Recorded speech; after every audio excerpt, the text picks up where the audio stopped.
What's the methodology of risk management?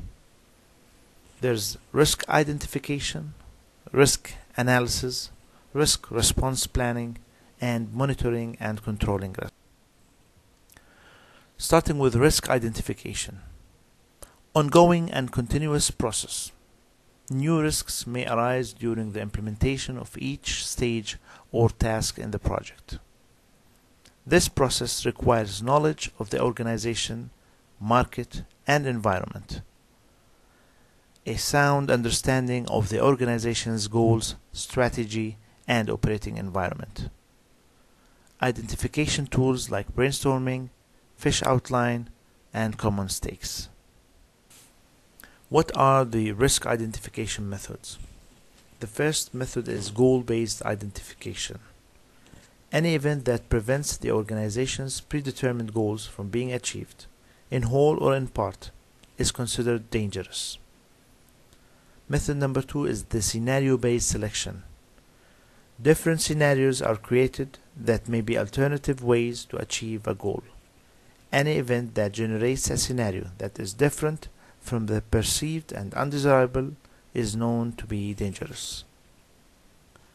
Risk is classified into internal risks, which is the expected type of risk, and external risks that do not depend on the management. It's sudden due to the environment surrounding the institution. Back to risk identification methods, we have method number 3, which is the classification-based identification. It is a breakdown of all possible sources of risks. Method number 4 is the common risk review. The institutions have lists of potential risks from previous experience and work in similar projects. We can identify from them the risks that may hinder the success of the institution.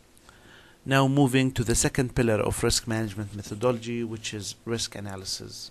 Starting with the first type of risk analysis is the qualitative analysis, which depends on the probability of realization of the risk and its consequences or effects, and also on the effect and degree of expansion of the potential risk effect. Arrangements of risk is made according to the degree of their impact on the organization's goal, and the degree of measurement is high, medium, or low. The second type of risk analysis is the quantitative analysis. It's to provide a quantitative description calculated on the basis of the probability of occurrence and the consequences of the risk that constitutes a monetary or other value. The weighted risk factor WFR technique is used to calculate risk probability, risk consequences, and organization's priorities. So the risk factor equals probability times impact. This is an example of how risk factor is calculated, which is again probability times impact. The first row of the table, we call it risk 1. The risk factor of it is 125, which is the probability 5% times the impact 25%. Another example is risk number 3, which is 30% probability and 1% impact. The risk factor is still high, 30. The final example is risk number 5. As you can see, the probability is 80%, which is a high probability, but the impact is 5%, a low impact. The risk factor is still a large number, which is 400. So whether your probability is high or impact is high, result or risk factor will be high.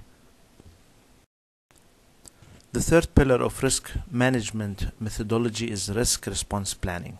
We've talked about risk identification, then risk analysis, and now risk response planning. Why do we need risk response planning? To plan for negative risks, which may affect the institution's ability to achieve its goals. Also to plan for beneficiary risks, which can be used as an opportunity to achieve positive benefits. Responses to negative risks may include shifting the risk, avoiding the risk, reducing risks, sharing risks, accept or take risks.